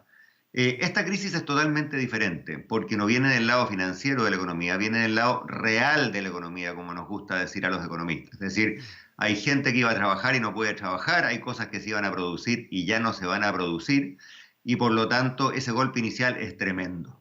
Ahora, la dificultad es que lo que inicialmente no es financiero se puede volver una crisis financiera. ¿Por qué? Porque esa familia que perdió sus ingresos y que lo está pasando muy mal, evidentemente no va a poder pagar la hipoteca de la casa, ni el crédito de consumo. La pyme, que no tiene ingresos porque sencillamente perdió todos sus clientes, una persona que trabaja en el rubro de turismo, por ejemplo, o en transportes, que sencillamente se quedó sin actividad, sin ingreso alguno. Esa pyme primero va a hacer un default con sus propios trabajadores porque le va a costar seguir pagando la planilla a fin de mes. Pero no solo eso, probablemente también no le pague a los proveedores, tampoco le va a pagar al banco si le debe alguna plata. Y por lo tanto se genera una tremenda bola de nieve. Y lo que tienen que hacer los gobiernos, los ministerios de Hacienda, los bancos centrales, y ya lo están haciendo en Europa, en otras partes del mundo, también empieza a pasar en Chile, hay que ponerle coto a ese ciclo tóxico, ese ciclo vicioso. Entonces, tratar primero de contener la crisis sanitaria, como tú decías, lo primero es lo primero, salvar vidas, ayudar a la gente, pero segundo, evitar que esta bola de nieve se expanda por toda la economía, cause quiebras y cause la destrucción de cientos de miles de empleos. Estábamos hablando de dos tipos de crisis, la crisis del sector real, de oferta y de demanda, en este caso gente que no puede ir a trabajar, no puede consumir, pero también empresas que no pueden producir o vender. Tú dices que se puede contaminar a lo financiero y hay una tercera variante que la hablamos antes de entrar aquí al aire, que es una paradoja. Aquí no hay destrucción de infraestructura, que podría ser la crisis que provoca un terremoto. Y uno puede decir, bueno, es una gran noticia, no hay puentes rotos, no hay fábricas en el suelo, pero tiene un aspecto que eso nos podría ayudar paradójicamente. Absolutamente, los terremotos son tremendos, dolorosos, causan mucho sufrimiento, en Chile lo sabemos mejor que nadie. Pero, este es el gran pero, después del terremoto viene la reconstrucción. Y por lo tanto la gente se pone casco, se pone overol, se empiezan a reconstruir las obras públicas, a reconstruir las casas, a reconstruir las calles y los caminos, y eso genera empleo, genera ingresos, genera actividad económica. Esto que está pasando hoy día, Matías, es todo lo contrario, porque no solamente la gente tiene que irse para la casa, pero hay sectores enteros como parte del comercio, los viajes, el transporte, el turismo. Yo estoy aquí en Londres y en los últimos días, por instrucción del gobierno, se cerraron todos los cines, todos los teatros, todos los bares, todos los restaurantes, todos los clubes nocturnos, y por lo tanto la destrucción de ingresos es brutal. Con el agravante, además, que no sabemos cuánto va a durar. Porque todos los gobiernos parten diciendo lo mismo, no, muchachos, tranquilos, esto es por 15 días. Pero la verdad que lo que es por 15 días perfectamente podría ser por 30, por 45, por 60, nadie lo sabe. Y además está el riesgo de que si el virus sigue en la calle, en el país propio o en algún país ajeno, y en 60 días más o 45 días más los gobiernos nos dicen, ya muchachos, pasó la tempestad, salgan a la calle, podríamos tener de hecho una recaída. Y si tú miras las crisis anteriores, conversábamos antes de salir al aire de la gran crisis de la fiebre española de comienzos del siglo XX, después una fiebre asiática del año 57-58, en varios de esos episodios la recaída, es decir, el segundo ciclo, fue más grande, más doloroso y más peligroso que el primero. Así es que, añado, no sabemos cuánto dura esto y eso lo hace más incierto y más difícil. Otra de las disyuntivas, si se puede decir, éticas complejas, que para los economistas y son difíciles, escuchaba a Alfonso Prat-Gay, el exministro argentino, economista, hace unos días, en una entrevista allí, que decía que la humanidad ha decidido dañar deliberadamente la economía y pasarle toda la carga a la economía para salvar vidas, que eso suena razonable, obvio. El punto es que en el mediano y largo plazo, el dañar deliberadamente la economía, o sea, hacerle un parón total a la economía, también puede traer problemas de vidas, pobreza, dificultades para hacer investigaciones médicas. Entonces, la pobreza puede durar muchos años y también puede cobrarnos vidas. Hay una disyuntiva muy profunda, ¿no? A mí me gusta una analogía que le leí a mi gran amigo Ricardo Caballero en la prensa chilena de hoy. Él decía, a veces cuando alguien sufre un accidente hay que mantenerlo en coma, porque ese coma evita que el accidente tenga consecuencias aún peores. Aquí es exactamente lo mismo. Los economistas, los políticos, los líderes siempre tienen que elegir entre opciones donde rara vez una es linda y una es fea. Las dos o tres muchas veces son todas más o menos feas y hay que elegir la menos mala. Aquí lo que está ocurriendo es que para evitar que el contagio se magnifique y que tengamos cientos de miles o millones de muertos en todo el mundo, hay que ponerle un calmante, un sedante a la economía de mandar a la gente para su casa, y eso tiene un costo tremendo. Pero evidentemente la alternativa es aún peor.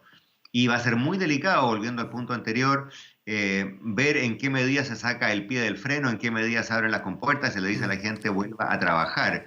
Porque además, no nos olvidemos, Matías, este es un virus para el cual aún no hay cura. No hay cura, sí.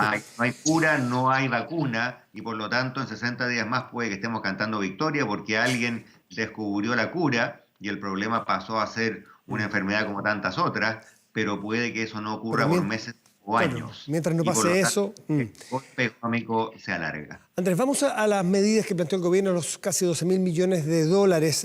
Hay algunos economistas hoy día, lo habrás leído en la prensa también, Engel, Repeto, en fin, que sostienen que solamente, a ver, primero que hay un tercio de esto que son recursos nuevos, el resto son posponer impuestos, en fin. ¿Tú crees que había espacio para poner más plata desde el fisco de la que se puso?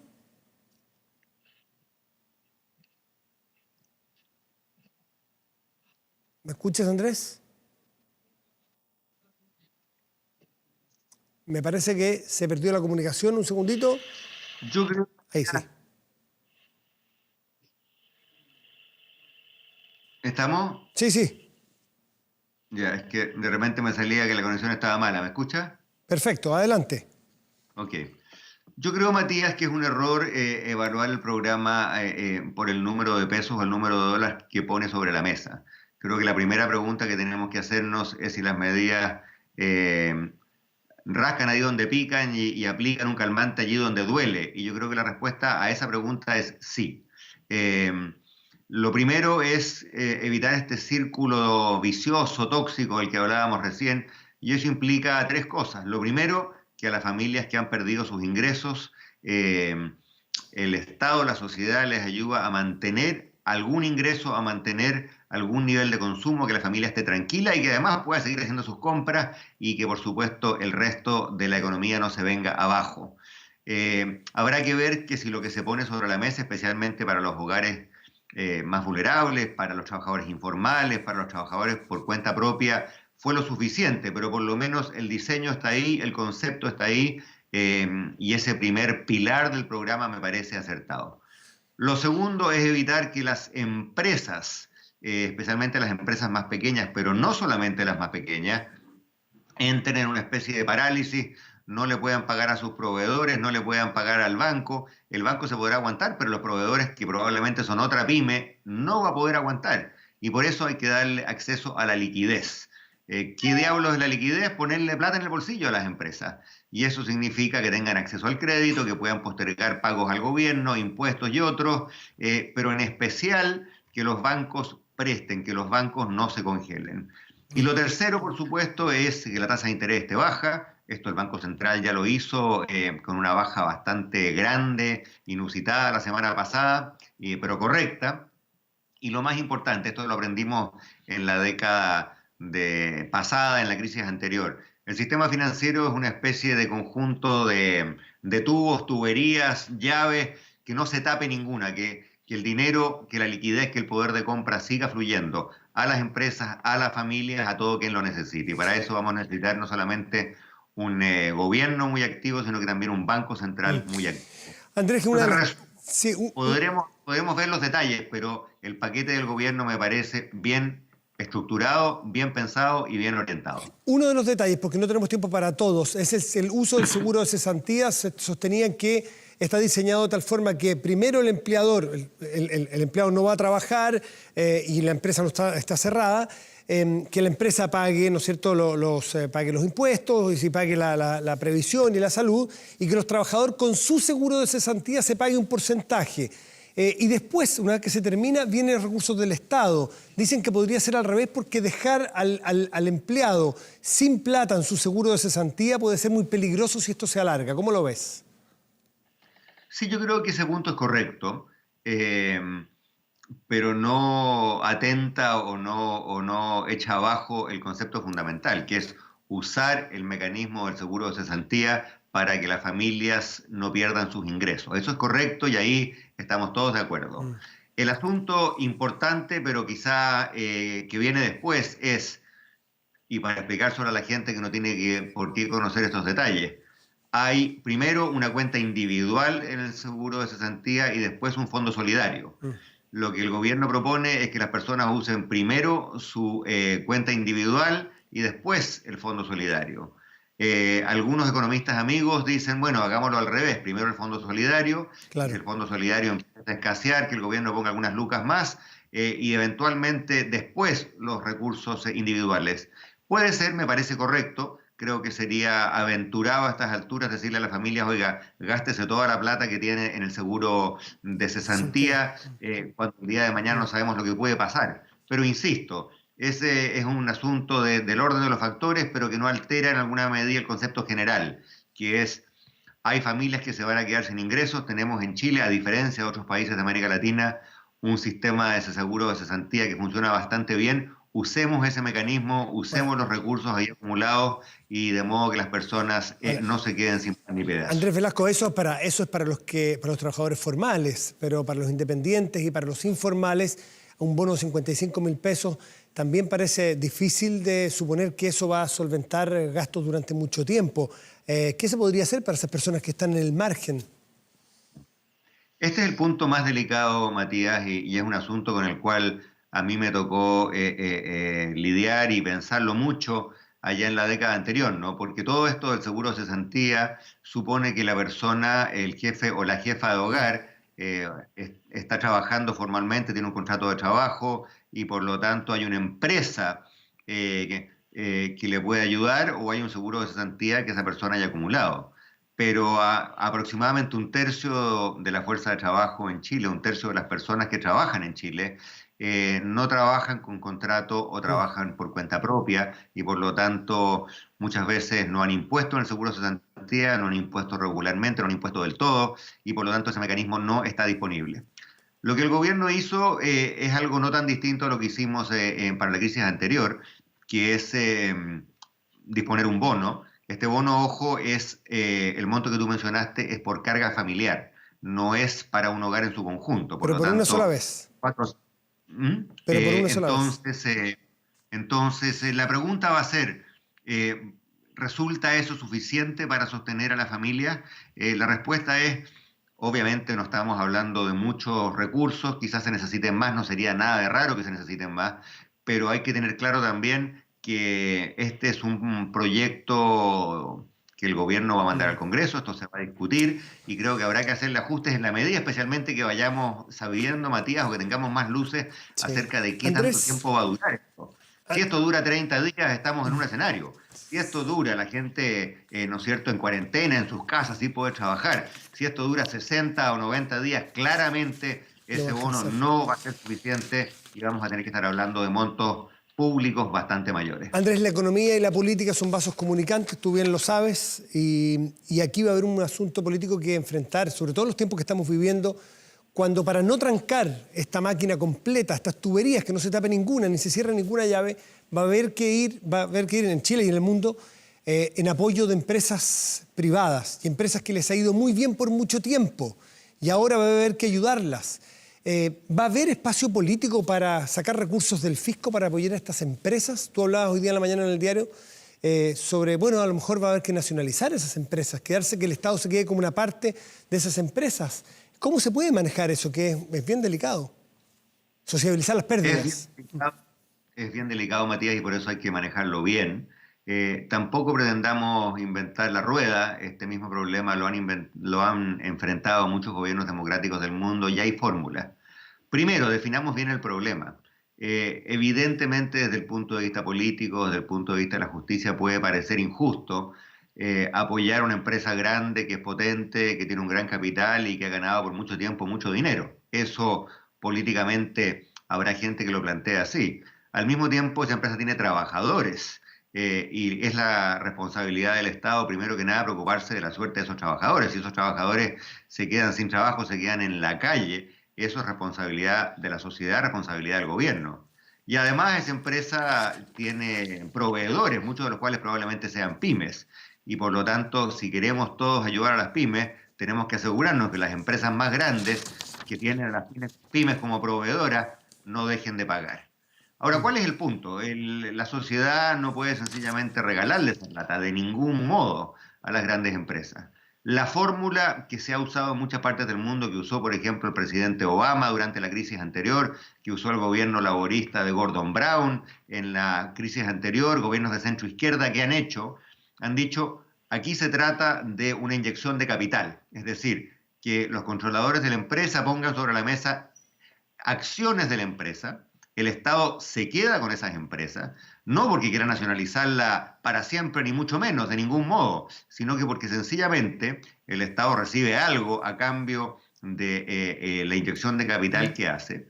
Y evidentemente, suponiendo, y yo quiero creer que va a ser así, que la economía se va a recuperar, que esas empresas no se van a ir al tacho, que van a seguir generando empleo. Bueno, el día de mañana el Estado recupera, y esto es absolutamente clave, el Estado recupera la plata que puso sobre la mesa. ¿Por qué? Porque vende las acciones.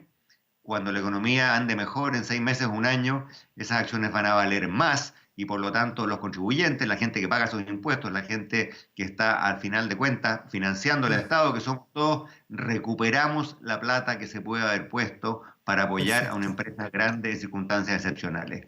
Así se hace en todo el mundo, creo que es la manera más justa, es la manera políticamente más aceptable y así también, si llegamos a ese punto, debería considerarse en Chile. Por último, Andrés, que nos compartas un poco lo que está sucediendo ahí en el Reino Unido, que en principio fue un país isla respecto al tratamiento que le quiso dar su gobierno, pero después, por presión o por convicción científica, ha ido cambiando. ¿Qué pasa ahí? ¿Cómo se está viviendo en el día a día en Londres, que te toca a ti, y me imagino que en todo el resto del país? Bueno, como tú decías, el gobierno británico cambió su enfoque y eso es importante destacarlo porque aquí nadie puede estar demasiado seguro de lo que está haciendo y todo paquete de medidas, toda política que se plantee siempre tiene que estar sujeto a revisión en la medida que vayamos aprendiendo. ¿Qué aprendió el gobierno británico? Que la estrategia de mantenerse más o menos prescindente, cruzado de brazos, apostando a que la población joven se contagiara, que hubiese mucha gente inmune y que por esa vía se contuviera el avance del virus, al final no funcionó. No funcionó primero porque hubo científicos y expertos que empezaron a decir que el costo en vidas humanas sería muy cuantioso, absolutamente inaceptable desde un punto de vista humanitario o personal. Y segundo, porque la presión política en todas partes funciona, el Reino Unido no es excepción, y los británicos empezaron a decir, oiga, al otro lado del canal, en Francia o en Holanda, la gente está en cuarentena, en Italia, en España hay una crisis de proporciones, tome medidas más agudas. Y el gobierno británico se demoró, pero al final entró en vereda, y a partir de ayer, antes de ayer, el viernes, están cerrados todos los colegios en el Reino Unido. Nosotros tenemos ya a los niños en la casa. Estamos todos, hace unos días ya, trabajando por vía remota o por Skype o por lo que sea, y la ciudad está básicamente vacía. A partir de ayer también cerraron todos los pubs, todos los restaurantes, los teatros, en fin. Así es que Londres, una urbe tremenda de cerca de 20 millones de habitantes, está con sus calles absolutas y totalmente vacías. Andrés Velasco, decano del London School of Economics de Políticas Públicas, muchísimas gracias por estar esta noche en contacto con Estado Nacional desde Londres y aquí en Santiago, que se están viviendo cosas bastante parecidas, al menos aquí hoy, domingo y sábado, en muchas partes también calles muy vacías. Mañana lunes, día laboral, vamos a ver cómo se comporta porque aquí no hay obligación todavía de quedarse en cuarentena. Andrés, muchísimas gracias por compartir tus experiencias desde allí. Saludos. Gracias, María. Saludos. Chao. Bueno, y siguiendo con el coronavirus que nos tiene a todos tan impactados, al mundo completo en este caso, lo que es el conocido como el virus chino va a quedar en alguna parte de la retina de la historia también como el virus italiano, curiosamente, aunque no sea allí el origen. Fíjese que al día de hoy, domingo, Italia tiene casi el doble de muertos que China. Italia tiene más del 30% de todas las muertes a nivel mundial, las tiene Italia, que es el país con más muertos, naturalmente. ¿Qué habrá pasado allí? ¿Cuáles son las explicaciones que la ciencia tiene que dar algún día? Y los propios italianos por la forma de vida, si uno hace la explicación o la lectura de por qué los alemanes tienen una tasa de mortalidad tan baja, los italianos tan alta, a lo mejor tiene que ver, como dicen los expertos, en que la forma de vida de los italianos es mucho más familiar y los mayores con los menores o con las distintas generaciones se mezclan más en una casa. Bueno, hay tantas explicaciones, pero por ahora lo que hay que hacer es parar esta sangría, esta pérdida de vidas que en Italia está puesto el ojo del mundo. Y nos vamos de inmediato a Roma, Italia, para contactarnos con nuestro embajador Sergio Romero. Hasta ahora, Sergio, muchísimas gracias por recibirnos en su casa en Italia. Buenas noches. Buenas noches, Matías. Mucho gusto. Bueno, qué mejor que partir con buenas noticias dentro del drama italiano, porque hoy domingo, por lo que estaba leyendo, por primera vez después de esta curva tan ascendente, un mes desde el primer caso de muerte en Italia, por primera vez la curva cede un poco, desciende un poquitito. Tengo aquí los datos que en las últimas 24 horas, fíjese, este domingo se han registrado 651 víctimas mortales, en las últimas 24 horas, 142 menos que ayer. Bueno, ¿cómo se toma eso en Italia, Sergio?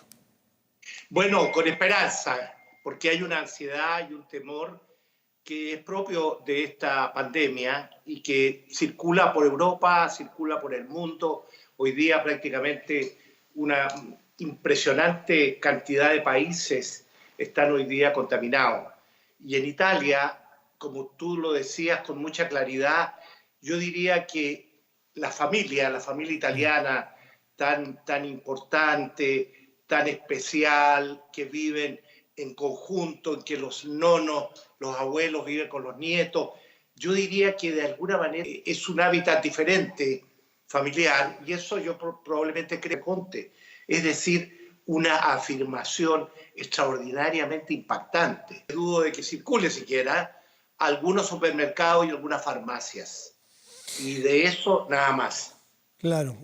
Bueno, de eso creo que nos cuente, porque en Chile está la disyuntiva de cómo, cuándo se cierra, qué lugares, qué tipo de cierre hay que ir haciendo para no afectar la economía, el empleo, todo lo que hablamos hace un rato con Andrés Velasco desde Londres. ¿Cómo se hace en un lugar tan golpeado como Italia para la subsistencia de cosas, qué sé yo, de comprar un remedio, comprar un kilo de pan si es necesario para una familia con todo tan cerrado? ¿Cómo lo están llevando?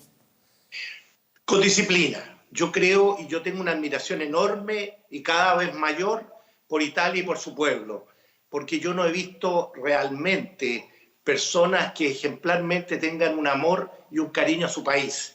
Y que ese amor y ese cariño también a sus semejantes. Ellos cantan en las tardes, le cantan a la policía. Usted se imagina en Chile, ¿no es cierto?, que los chilenos le canten a los carabineros desde los balcones o que hagan una expresión de aplauso a los médicos.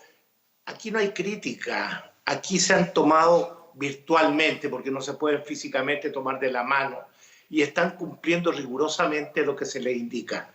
Aquí no hay defecciones, aquí hay una disciplina realmente ejemplar. Pero a la pregunta suya, yo diría de que en cada país tiene que haber una situación diferente, porque son diferentes las situaciones.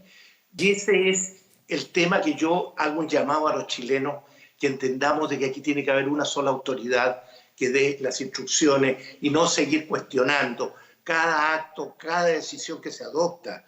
Yo acepto de que nosotros tengamos una libertad de hacer opinar sobre determinadas cosas, pero lo que no podemos hacer es vivir criticando y vivir cuestionando. Uno tiene que tener en esta materia una sola voz, y en eso yo aprecio lo que acaba de decir, si es que lo dijo la presidenta del Colegio Médico, en que simplemente dijo, bueno, yo ya dije lo que tenía que decir y ahora estoy escuchando a lo que dice el ministro de Salud. Sergio, yo creo que este no es un tema personal. Sergio, aquí hay un tema que es un tema que nosotros lo tenemos que mirar desde una perspectiva de humanidad y de solidaridad. Lo que nosotros hagamos o no hagamos va a afectar o no afectar a nuestros semejantes. Sergio, en Si Italia yo aparentemente no cumplo, entonces estoy afectando a los demás. Yo creo que aquí nosotros tenemos que tener una suerte de unidad solidaria para entender de que si no cumplimos con las normativas que se nos indica, simplemente estamos afectando el derecho y la libertad de los otros. Sergio, en un principio algunos señalan que los italianos no tomaron el peso de esta situación. Yo recuerdo haber visto cifras que a los 13 días del primer contagio en Italia tenían 3 casos. En Chile a los 13 días había 155 casos. No es que tuvieran menos casos, probablemente no tuvieron la capacidad de detectarlos a tiempo, y eso es parte del problema inicial, que no se le tomó el peso en Italia a este problema. Yo no diría que no se le tomó el peso. Yo lo que diría es que como fue el primer país europeo o país importante donde llegó el virus, obviamente que ellos no tenían un ejemplo que seguir, no tenían una experiencia de otros países, salvo el chino, el de Wuhan. Pero el de Wuhan es una experiencia distinta. Todos conocemos, digamos, lo que es la cultura oriental, distinta, en Corea del Sur, en China, en Japón. Hay una disciplina natural de la gente. En el caso de Europa o en el caso de América Latina, hay una expresión distinta de la conducción de la sociedad. Es más abierta, más yo diría, desordenada, mirado desde un punto de vista. Pero yo a lo que voy es de que en la relación, en los primeros inicios de esto, se produjo un tema que no lo ha dicho mucha gente, pero que probablemente la historia lo va a registrar. Y es de que por cumplir con formalidades que están establecidas en la legislación italiana, el decreto para aislar Lombardía tuvo que ser consultado con el gobierno regional de la Lombardía. Y se demoraron un día entre enviar el borrador y con la autorización para que en el WhatsApp de la zona de Milán y de la zona de Venecia se impusiera mucha gente de que existía esta perspectiva, esta situación. Y ocurrió que hubo un desbande. Yo no sé si lo han registrado en Chile. Sí, que mucha gente se fue al sur. Que mucha gente se fue al sur. Se subían arriba de los trenes sin pasaje, porque en definitiva estaban arrancando del encierro. Claro, estaban arrancando porque probablemente estaban de paso, pero lo que no se daban cuenta es que ellos de alguna manera estaban haciendo circular el virus hacia otros sectores. Y eso fue un tema, desgraciadamente, que fue inevitable. Lo hemos leído. Me gustaría al cierre que nos contara la situación de chilenos en Italia, qué es lo que tiene usted registrado y cómo está haciendo el seguimiento. Mire, hasta ahora, afortunadamente, no tenemos contagiados, pero sin embargo, anoche atracó en Liguria, en el puerto de Savona, un barco de los cruceros Costa, que traía 7 chilenos, Costa Luminosa. Y esos 7 chilenos, desgraciadamente, están hoy en cuarentena en Italia. Y están en cuarentena porque el barco estaba de alguna manera contaminado y había llegado a Estados Unidos contaminado, una cosa insólita, porque había habido un pasajero que posteriormente después se descubrió que tenía esta epidemia, este virus, y contaminó el barco. Y hoy día está prácticamente estos 7 chilenos y muchos otros están en una cuarentena obligada. Obviamente que nosotros hemos hecho todas las gestiones que eran necesarias para que ellos tuvieran la posibilidad de estar en las mejores condiciones. Nos hemos comunicado con ellos, con las autoridades. Las autoridades en ese sentido se han portado extraordinariamente bien. Yo he hablado con el Ministerio de Relaciones Exteriores de Italia, igualmente con las autoridades regionales. Yo lo que quiero decir es que ellos van a tener que tener la paciencia que hoy día objetivamente es lo que se requiere en estos casos. Es una paciencia que la van a tener que tener en los enclaustramientos en Chile, una paciencia que la única manera de poder llevarla es con amabilidad. Y esa es la recomendación que da un psicólogo italiano, ¿no es cierto?, un profesor de Arezzo, que dice, mire, este enclaustramiento, esta cuarentena, hay que enfrentarla con paciencia. Y la paciencia hay que agregarle amabilidad.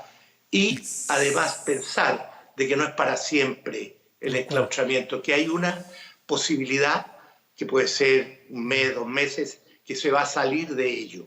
Y esa esperanza, esa expectativa hace de que nosotros podamos tener un mundo mejor, un mundo más humano, más solidario, un mundo más espiritual. Que los bienes materiales yo creo que van a dejar de ser algo tan importante en las sociedades del mundo. Al menos vamos a repensarnos un montón de cosas. Y la única vacuna que hasta ahora se ha encontrado para esto es aislarnos, para mantenernos separados unos de otros, para hacer morir este virus. Sergio Romero, embajador de Chile en Italia, muchísimas gracias por estos minutos que nos concede para transmitirnos la experiencia del país más afectado del mundo con el coronavirus. Buenas noches, Sergio, muchas gracias. Buenas noches, Matías, muchas gracias. Que esté muy bien, mucho gusto.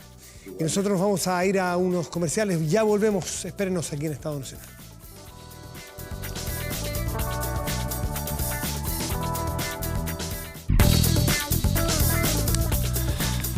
Ya estamos de vuelta y para despedir este Estado Nacional, una transmisión conjunta de TVN y Radio Duna. Hemos estado en Londres, hemos estado en Roma, hemos estado en Antofagasta, Valparaíso, Santiago, lo económico, lo político, lo sanitario, lo que viene. La verdad que ha sido un gusto tener con este equipo esta producción, esta entrega desde el canal público para ustedes en una semana que se empieza a acercar a periodos más difíciles, pero requiere más fortaleza y ponernos detrás de la autoridad, como lo han dicho todos los expertos y todos los políticos. De esta salimos juntos. Y en TVN tenemos el mismo predicamento y los invitamos a mantenernos informados a través de todos nuestros canales. Muy buenas noches y gracias por venir.